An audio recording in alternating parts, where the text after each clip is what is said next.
Aloe vera एक लगता है। एलोवेरा डोगरी नाम थोड़ा है। अच्छा, डोगरी नाम दसा कुड़िए। Very good. देखो जी यहाँ से तो आपको नाम पता है उसके? हाँ सर, कुआर गंदल है। पेड़ों की बात करने के लिए आज सनासर आए हैं हमारे साथ ओपी विद्यार्थी जी, जिनका नाम के ऊपर ही जो है सब लोग जान जाते हैं कि ये बात करते हैं पेड़ की, और पेड़ों से बात करवाना जो है वो सिखाते हैं बच्चों को भी बड़ों को भी। तो सर सबसे पहले मैं आपसे सवाल पूछूंगा कि ये कौन से नंबर की ट्री टॉक आज आपने यहाँ पे सनासर में उधमपुर कैंपस के साथ की है university of Jammu? Tree talk क्या होती है? पेड़ परिचर्चा होती है, प्रकृति की बात होती है। और ये जो नंबर है ये है 1596। तो ये जो 1596 टॉक्स जो हुई हैं, तो इनकी कैलकुलेशंस कैसे आप रखते हैं? कैलकुलेशंस जो भी है इट इज़ डॉक्यूमेंटेड।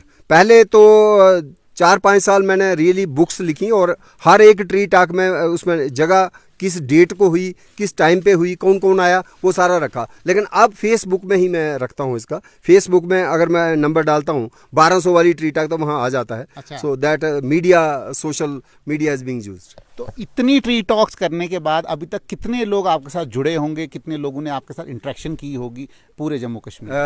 अजय साहब, जैसे आपने अभी देखा कि जब मैं ट्री टॉक कर रहा था और एक फूल जो आप ये देख रहे हो इसका मैंने नाम पूछा तो इनको बड़ा अचंभा हुआ कि इसका डोगरी नाम भी है, इसका उर्दू नाम भी है, इसका अंग्रेज़ी नाम भी है, इसका मलयालम नाम है, साइंटिफिक नाम है।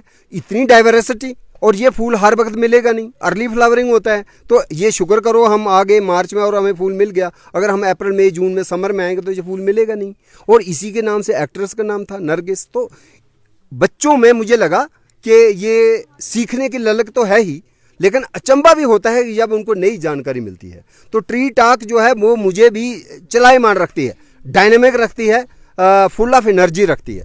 तो चूंकि आज इंटरनेशनल वीमेंस डे था और आई वॉज लकी कि प्रोफेसर यशपाल जो रेक्टर हैं उधमपुर कैंपस के, लोटा गरनाई लोटा, so he extended invitation to me, and along with that all these girls and women and faculty from the Udhampur campus, they have come to visit Sanasar, and we are in the forest rest house in the conifer forest.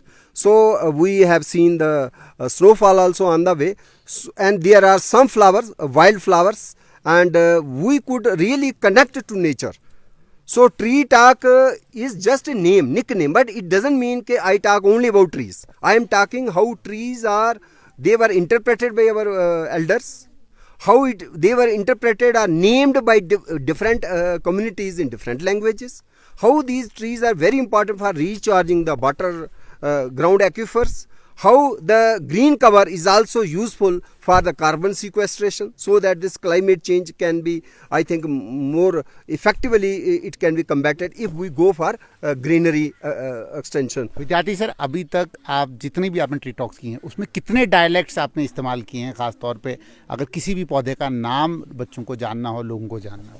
इसमें मैं ये मानूंगा कि north Indian languages, क्योंकि मेरा ज़्यादा क्षेत्र जो है ना कार्य क्षेत्र का जिसमें हमने बात की वो नॉर्थ इंडियन रहा, तो उसमें पंजाबी आ जाती है, हिंदी आ जाती है, फिर उर्दू आ जाती है, कश्मीरी आ जाती है, लद्दाखी आ जाती है, भद्रवाही आ जाती है, सिराजी आ जाती है, पाडरी आ जाती है। ये छोटे छोटे डायलेक्ट्स एंड लैंग्वेज तो उनको ना कहें, लेकिन नाम अलग अलग है। फॉर एग्जांपल एक मेडन हेयर फर्न होती है, एडियंटम कैपेलस वेनरस। मैं हैरान हो गया, टिल देन मुझे पता नहीं था कि इसका डोगरी नाम होगा। तो मैं पाडर के इलाके में मचेल में जाता हूँ और एक पहाड़ी आदमी जा रहा है तो उसको पूछता हूँ ये कौन सी फर्न है? कहता है ये थिरकनी है।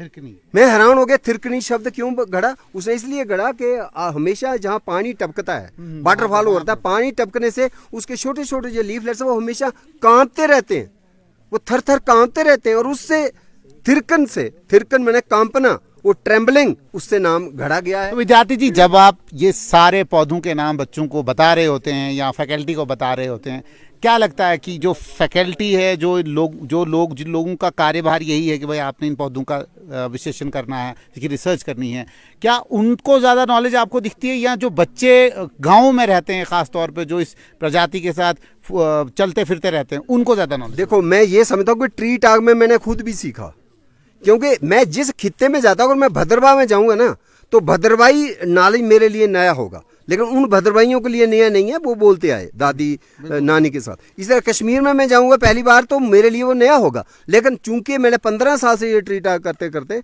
लोगों की लैंग्वेजेस में ये नॉलेज सुनते सुनते अब मुझे थोड़ा बहुत नॉर्थ इंडियन लैंग्वेजेस का, सभी की लैंग्वेजेस का ज्ञान हो गया है। तो हमारे सीखने का क्रम भी है और सिखाने का भी। ये हमारे साथ है विद्यार्थी जी। अब हम बच्चों से भी बात करते हैं खास तौर पे। कैसा लगा आपको आज यहाँ आते हुए? बहुत अच्छा लगा। क्या सीखा आपने? पेड़ों के बारे में उनका, जैसे ये फ्लावर है इसका नाम नरगिस, उसके न्यू न्यू लैंग्वेजेस में नाम पता चले, तो ये सब। उधमपुर में आप रहते हैं तो उधमपुर के आसपास में, आपके घर के आसपास में पौधे होते हैं, क्या उनके नाम आपको मालूम है? लोकल नहीं। एलोवेरा एक लगता है। एलोवेरा डोगरी नाम थोड़ा है। अच्छा, डोगरी। Very good.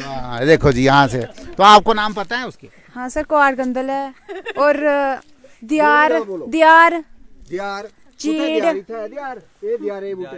हाँ जी, यस सर। ये केड़ी चीड़ है? कल चीड़ है, काली चीड़ है। Yes sir.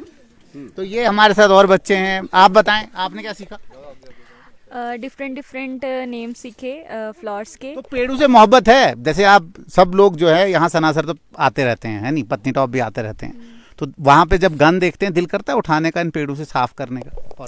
हाँ, फॉरेस्ट को तो साफ़ होना ही चाहिए क्योंकि यहाँ पे सारे वेकेशन स्पेंड करने के लिए आते हैं, तो ऐसे मज़े के लिए तो आते हैं सारे, लेकिन the main thing is that कि गंद हमने ही फैलाया होता है, तो हमें साफ़ करना चाहिए। और उसके तो आज इंटरनेशनल वुमेन डे है, तो आज आप प्रण लेंगे कि भाई आने वाले वक्त में जब भी यहाँ आएंगे, पत्नी टॉप सनासर या किसी भी ऐसी जगह पे आएंगे, तो उसको साफ रखेंगे? हाँ, सारा तो नहीं कर सकते पर इंडिविजुअली अगर सभी ट्राई करें। आप कसम खाएंगे आज? हाँ, ज़रूर। तो मैम, आप खास तौर पर फैकल्टी हैं, कैसा लगा आपको? आपका सब्जेक्ट ये नहीं है, लेकिन घर में जब रहते हैं तो इंटरेक्शन होती रहती है। माँ बाप जो ऐसे जो सोर्स होते हैं जो हमेशा आपको नॉलेज देते रहते हैं, तो कभी ये था कि भाई ये पौधे, ये फूल, इनको भी जानना चाहिए? जी सर, मुझे बहुत शौक है नए नए पौधों के नाम जानने का, उनके गुण जानने का, उनके यूजेस जानने का। और आज जैसे सर ने नरगिस के बारे में बताया, उसकी हिस्ट्री बताई कि क्या हिस्ट्री है, डिफरेंट उसके यूजेस क्या हैं, मतलब उसका जैसे उसमें उन्होंने बोला कि आंख के जैसे डिपिक्ट होता है, तो काफ़ी अच्छा लगा कि मतलब कुछ चीज़ें हमें नहीं पता थी। ये फ्लावर तो देखा था पर उसके डिफरेंट लैंग्वेजेस के नाम जो थे वो नहीं पता थे, और हम कोशिश करेंगे कि इन फ्यूचर भी सर से और जानकारी जो है प्राप्त करें। इंटरनेशनल वुमेन डे के इस पावन उत्सव के ऊपर आप क्या मैसेज देंगी उन सब औरतों को जो औरतें खास तौर पे इसी फॉरेस्ट को प्रोटेक्ट कर रही हैं, इसी फॉरेस्ट में अपना रोजगार चला रही हैं और खास तौर पे इसी फॉरेस्ट प्रोड्यूस से जो है अपनी दिनचर्या चला रही हैं? सर, मैं यही चाहूँगी कि गवर्नमेंट को उनको एम्पावर करना चाहिए कि जो भी वो अपना आगे बिजनेस उसको लेके करना चाहते हैं तो वो सस्टेनेबली बिजनेस जो है वो आगे करना चाहे, कि ताकि वीमेन जो है वो अपनी आगे फैमिली जो है उसको भी उसमें इन्वॉल्व कर पाए इन फ्यूचर ऑल्सो। हमारे साथ है रेक्टर उधमपुर कैंपस, हम इनसे भी बात करेंगे। सर, आपने आज ये इवेंट यहाँ पे करवाया खास तौर पे, और विद्यार्थी सर को आपने सनासर लाया, क्या महत्व था और क्या मेन मकसद था ये इस इवेंट को करवाने का? देखिए, हमें हमारा एनुअल कैलेंडर होता है और हम बच्चों के साथ मिलके, स्टाफ के साथ मिलके एक एनुअल एक्टिविटीज़ का कैलेंडर हमने बनाया होता है। और जैसे कि सबको ज्ञात है कि आज 8 मार्च जो यूनाइटेड नेशंस हैं उन्होंने इसको घोषित किया है एज इंटरनेशनल विमेंस डे। तो ये हमारे माइंड में पहले ही था कि हम कुछ ऐसी जगह पर जाके इस दिवस को सेलिब्रेट करें कि शहर में तो सब लोग सेलिब्रेट करते हैं या जहाँ पर कैंपस है वहाँ तो होता है, लेकिन आज हम प्रकृति की गोद में जाएंगे और एक रूरल एरिया को टारगेट करेंगे कि वहाँ देखें कि जो विमेन का स्टेचर है या विमेन की जो वहाँ पर दशा है।